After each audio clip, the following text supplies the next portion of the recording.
que j'ai reçu de toi, pas de toi, mais dans la presse, c'était qu'ils ont dégélé tes comptes. Ah bah je me suis dit voilà. Enfin, mais pourquoi c'est ça seulement les gens je sais pas. Mais tu sais que ce pays souffre.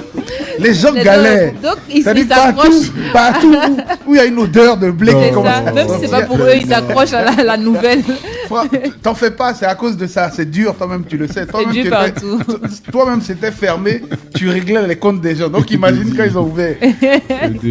Je sais même pas, j'ai pas vu quelqu'un s'extasier sur ton acquittement. Mais par contre, sur le dégel de tes avoirs, ça a jasé quand même. Il y a eu deux jasements. Il y a eu sur le dégel et puis il y a eu sur l'accusation quand ça a commencé. Oui. Là, ça a commencé à. Mais l'acquittement n'a pas fait beaucoup de bruit. C'est comme ça, je suis habitué. Donc, moi aussi, je suis passé dessus tranquillement. Tu vois. Et justement, quand on parle de ça, on va aller très rapidement, parce que c'est vrai que quand on dit un bonheur ne vient pas seul, mais le malheur aussi ne vient pas seul. Bien sûr. Et voilà, puisque on sait ce que tu as traversé avec ton épouse. Oui. Comment tu as vécu cette période émotionnellement? Parce que tu étais déjà dans une tempête et une deuxième venait s'y greffer. Ouais, c'était chaud. Hein. C'était chaud. À un moment donné, je me demandais vraiment si j'étais en train de vivre quoi. C'est-à-dire que j'avais l'impression de rêver parce que de gauche à droite et dans la foulée, toutes les personnes sur qui je comptais ne me répondaient plus, absolument plus. Tu vois, donc faut dire que j'avais qu'une seule alternative, c'est de prier. C'est ce que j'ai fait. Et puis voilà, Dieu m'a secouru. Je vais pas vous mentir que j'ai vu la main de Dieu. Voilà. Je l'ai vu comme ça. J'ai vu des gens de nulle part que j'ai pas suscité venir me. Donc pour dire que j'ai été sauvé, j'ai été assisté par Dieu. Donc je ne peux que lui rendre gloire. Aujourd'hui, qu'est-ce qu'on peut dire? Qu'est-ce que tu retiens finalement de cet épisode? Si tu devais le résumer en un mot ou simplement pour exercer d'autres personnes qui pourraient passer par là ou qui passent par là en ce moment.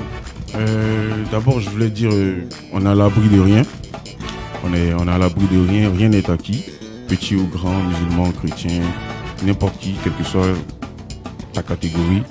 On n'est pas à l'abri de cette maladie. Moi, je l'appelle pas une maladie. Pour moi, j'appelle ça une expérience de vie. Bah, c'est une expérience de vie dans la mesure où, quand on te diagnostique ainsi, c'est à partir de là jusqu'à la fin de ta vie. C'est-à-dire que tu seras obligé de vivre avec. Donc, aménage-toi et vis. Voilà, aménage-toi et vis. C'est pas une fatalité. Je le dis, c'est pas une maladie. C'est pas une maladie, c'est une expérience. Donc, quand elle commence, dis-toi que tu es en train de commencer une expérience de vie. Ouais, voilà. On n'est pas à l'abri de cela. Et puis, il faut s'accrocher à Dieu, quoi. Voilà, il faut s'accrocher à Dieu. C'est pas moi qui le disais, c'est les docteurs à chaque fois qu'on sortait des consultations. Ils nous disaient avec tout le sérieux, hein, accrochez-vous à Dieu. On ne sait pas qui vous priez, mais accrochez-vous à Dieu parce qu'ils sont unanimes que c'est une maladie c'est une maladie qui chaque jour qui peut avoir des complications. Vraiment... Et puis dans ce brouillard, chaque jour, donc, et puis dans ce brouillard quand même un rayon de soleil. Elle s'appelle Ariela. Mais là, moi, je me suis demandé le nom, Ariela. Papa s'appelle Ariel, la fille s'appelle Ariela. C'était un choix vraiment. Ouais, c'était un choix.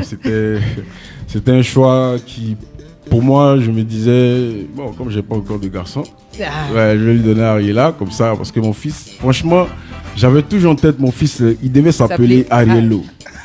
Je pensais même qu'il allait s'appeler Prince Ariel. Arielito. Mais Ariello. Arielito. Non, je préfère léger parce que vous savez le nom Ariel. Ariel, c'est le premier du nom. C'est trop lourd. Moi, je préfère léger. Arielito. Mais on vous souhaite tout le bonheur du monde pour le futur bébé qui viendra. Et il va s'appeler vraiment Arielito. On est d'accord, on a su pour une fois comment on va s'appeler. Ariela et Arielito. Moi, j'ai une amie qui a souffert de ce programme parce que son père aussi voulait un garçon. Et il était fan, devrais-je dire, d'un acteur français qui s'appelait à l'époque Jean Gabin. J'imagine pas le nom de la vie. Ah, faut pas imaginer. Gabine. Elle s'appelle Jeannette Gabine. Jeannette Gabine. Son père méchant. C'est ce qui est arrivé à Ariela. Sauf qu'Ariela est plus beau. Voilà, Ariela, c'est joli. Mais Jeannette Gabine. Attends. Mais moi, j'ai un oncle qui s'appelait Nguessa Emmanuel. C'était un chanteur dans le temps. Il est décédé maintenant, personne. Et lui, dans sa famille, ses enfants s'appellent à Emmanuela, Emmanuelito.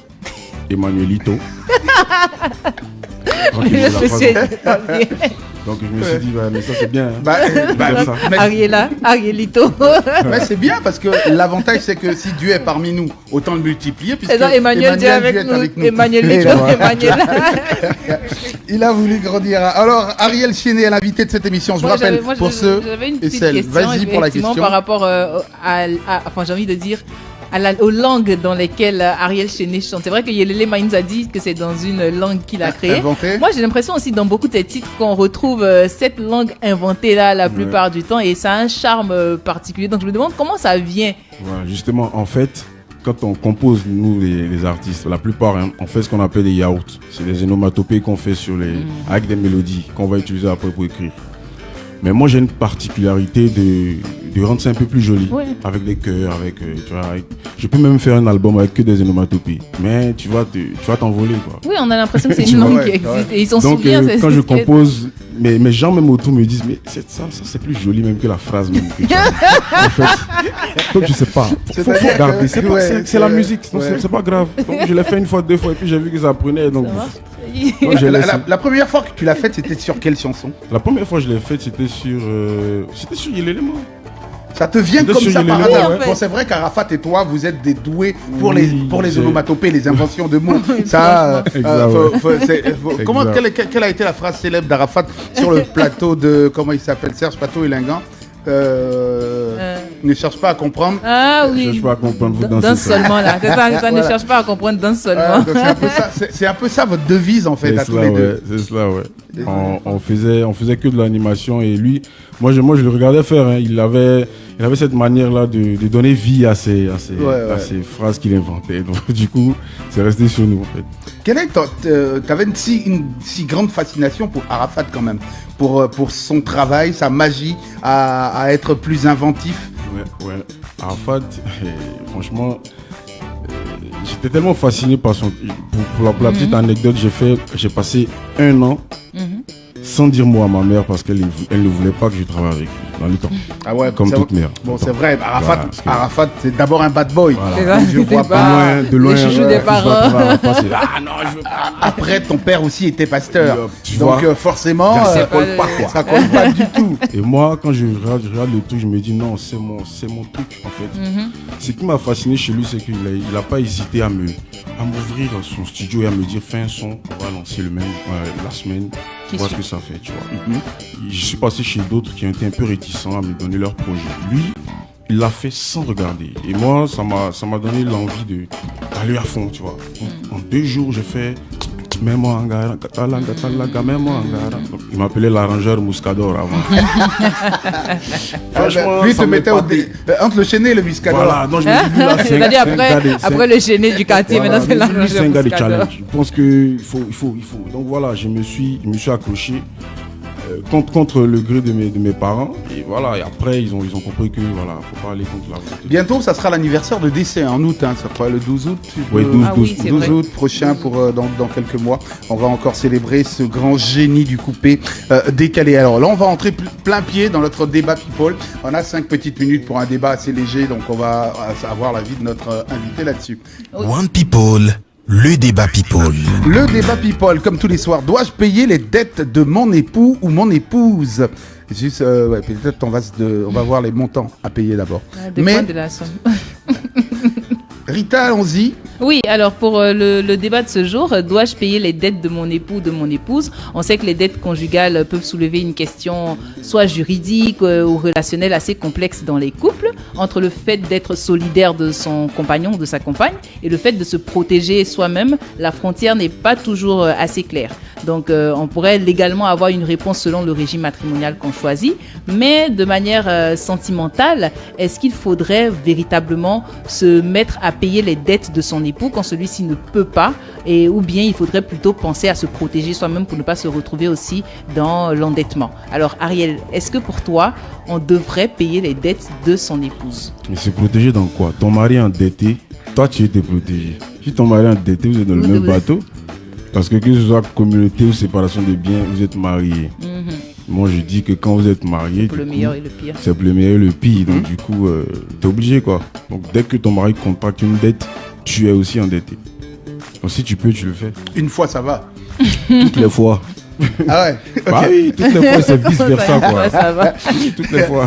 Non, mais est-ce que Ariel Chéné, pour ce qu'il a traversé avec son épouse, c'est des moments qui vous ont renforcé énormément. Donc je crois que ce débat-là, peu importe aujourd'hui les dettes qu'elle va contracter, toi, tu sortiras le tube que tu mettras aux enchères pour la sortir de ces dettes-là. Ouais, tu as déjà fait le plus grand sacrifice. C'est pas pour des mécanismes. Non, mais on l'a fait ensemble. Il faut dire que la maladie, on l'avait pas prévu. Ouais, ça c'est Si vous avez remarqué, moi quand mes soucis ont commencé, je suis rentré dans mon grenier. Oui. Je me suis coupé du showbiz, je suis resté dans mon coin. C'est là que ma femme commence à sortir, en fait. Là que vous découvrez Nadia Sabé. Vous voyez comme Dieu fait les choses. En fait, pour dire que Dieu met pas les gens au hasard, en fait, ensemble. Vous voyez, c'est quand moi j'ai commencé à avoir des problèmes que elle a commencé à prendre un peu le flanc, tu vois. Et Dieu faisant les choses, les petites dettes de la maison, quand je dis les dettes, les petites factures, c'est elle qui les faisait. Voilà, mais c'est à saluer, tu vois, elle n'était pas obligée. Parce que c'est moi l'homme. Mais elle a compris que le gars là, c'est chaud en ce moment, donc faut soutenir. Et quand elle a commencé à me soutenir, la maladie est rentrée dedans. Il dit, tu vois.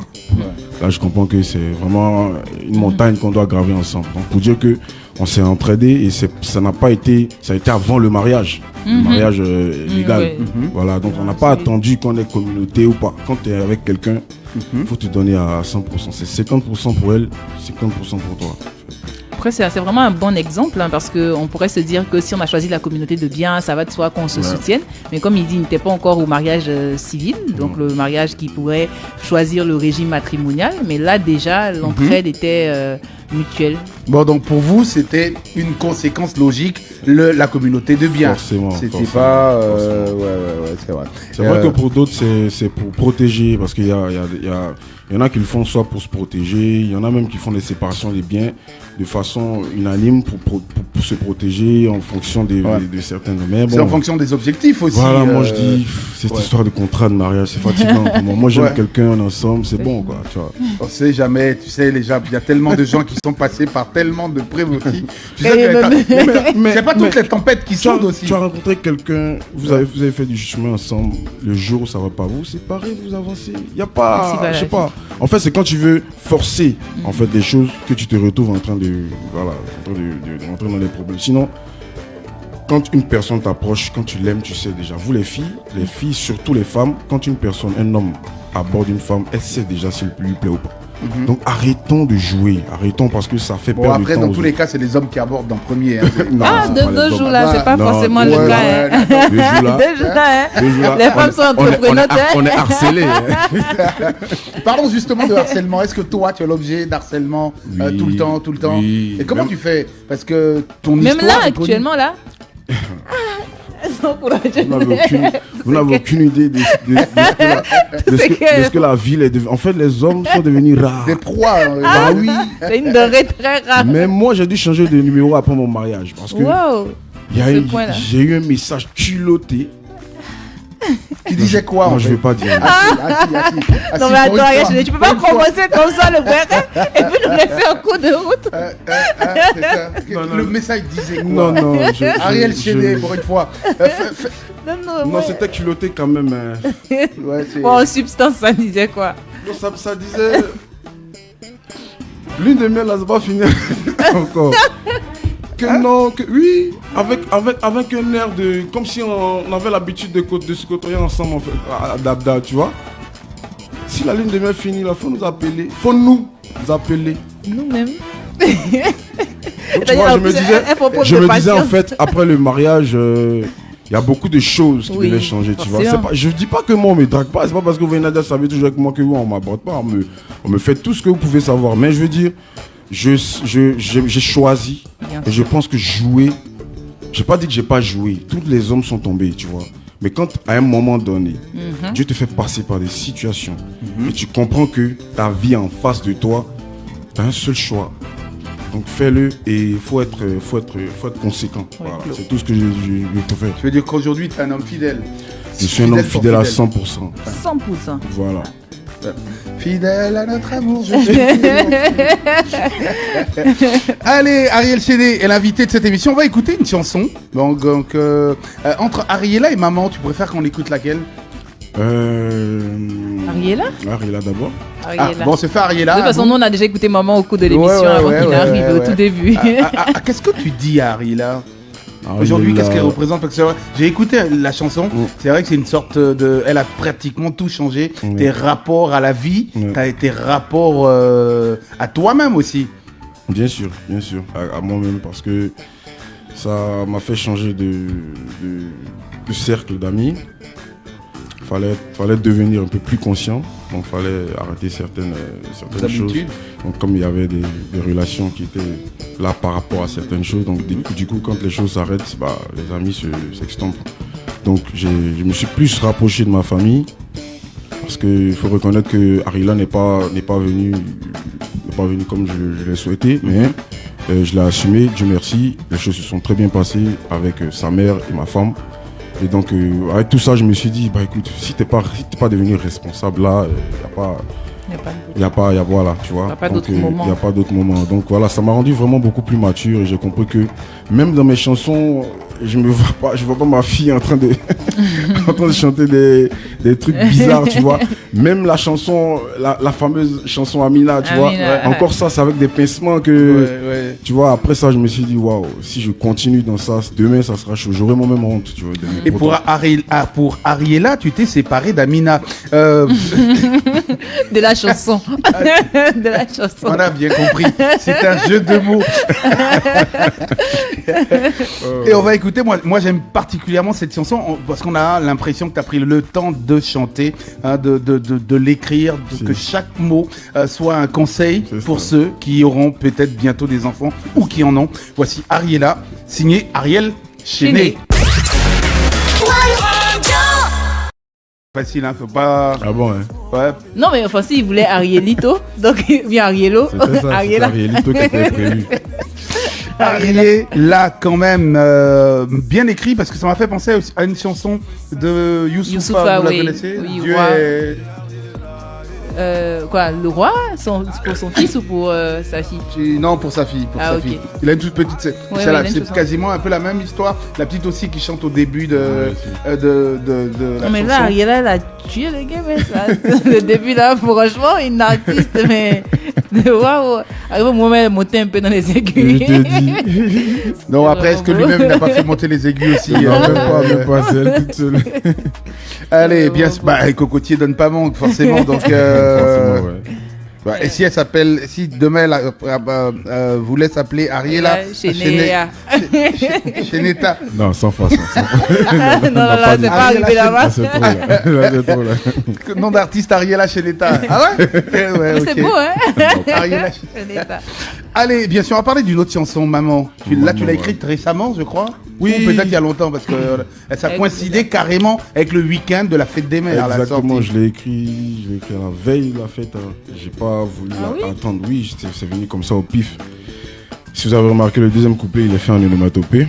Comme d'habitude. Voilà, c'est ma langue, ma fameuse langue que vous allez déguster tout à l'heure.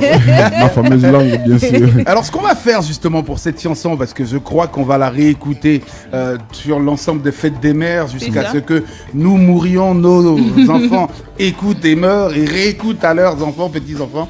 On va te laisser chanter ça en acapella parce que je pense qu'il y aura plus d'émotion dans cette chanson. Et juste derrière, on mettra... Surtout avec les onomatopées là, vraiment l'acapella.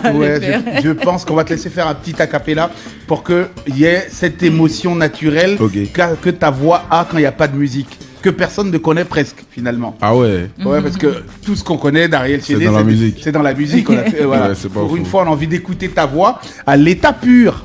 Ok. Mister, Maman, c'est une chanson à l'occasion de la fête des mères pour célébrer toutes les mamans du monde, chantée par une des plus belles voix du coupé-décalé. Voici, on écoute en intégralité Monsieur Ariel Chéné. Quand t'es en colère, je t'aime de travers. Et même quand tu pleures, je ressens la douleur. Maman, c'est toi qui m'a donné la vie. Et c'est pour cela que je t'aime, maman. Pendant 9 mois, tu m'as porté. Toutes mes caprices t'as supporté. Et aujourd'hui que ça a payé. Oh, wow. Maman, lève-toi et danse pour moi.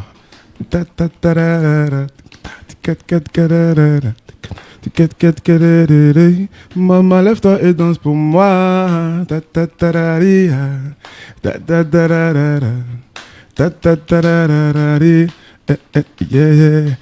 Yes, que tunena, que no musika tunendo, ino katandule, to sikananga to yembo, sarambindandule o, kenji katunde, o santa meno, yatameno kantune.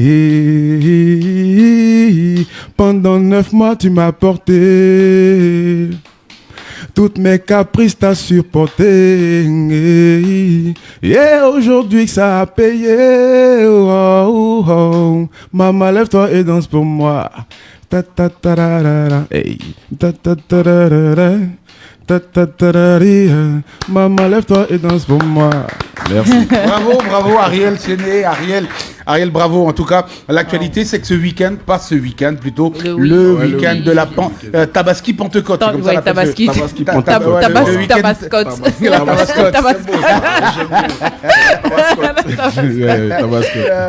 Ouais, c'est pas tous les jours que les deux fêtes coïncident.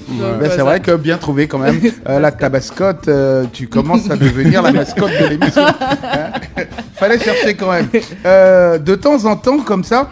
Moi, ce que je voulais savoir, parce que tu as dit que dans tous les ghettos dans lesquels tu vas te retrouver, tu seras un peu le leader pour passer le message et tout ça, pour aussi remettre les gens dans les rangs. Est-ce que ça veut dire qu'après le 8 juin, il y aura d'autres dates, il y aura d'autres tournées? Exactement, très, très bonne question. On est en train de préparer une tournée dans ce sens-là, une tournée de resensibilisation, voilà, qui va porter sur les mêmes messages, cohésion sociale et puis voilà, resensibilisation de la jeunesse sur la dépravation et sur tout ce qui peut enfreindre à l'évolution de la jeunesse. Parce que oui, le pays est beau, le pays est émergent, le pays en avance, mais si la jeunesse ne peut pas gérer l'héritage que nos vieux là sont en train de faire, c'est un gâchis, je pense.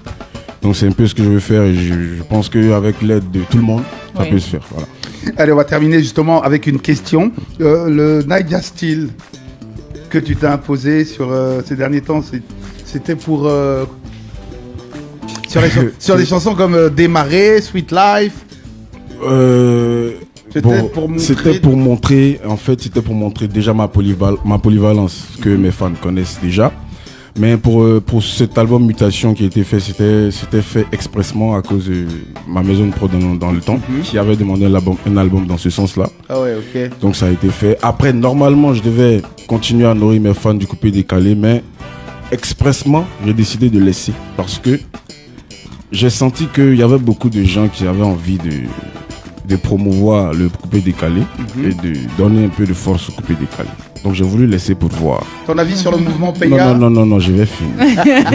C'est important. Vas-y, termine. Voilà, parce que ça, c'est très important pour moi. Depuis un moment où j'ai dit j'arrête de faire des coupés décalés, je regarde, il n'y a personne. Jusqu'à on dit c'est mort. Ça, c'est pour les animateurs qui disent ça. C'est mort. Voilà. J'ai attendu à ce qu'on dise c'est mort. Et puis je vais reprendre. Okay. J'espère qu'ils vont dire que c'est ressuscité. En tout cas, j'espère par le travail qu'ils vont envoyer. Là, on ne dira pas qu'ils étaient là et puis on est en train de faire la guerre. On dit c'est mort. On dit c'est mort, c'est-à-dire à personne. On se reprend dans un an.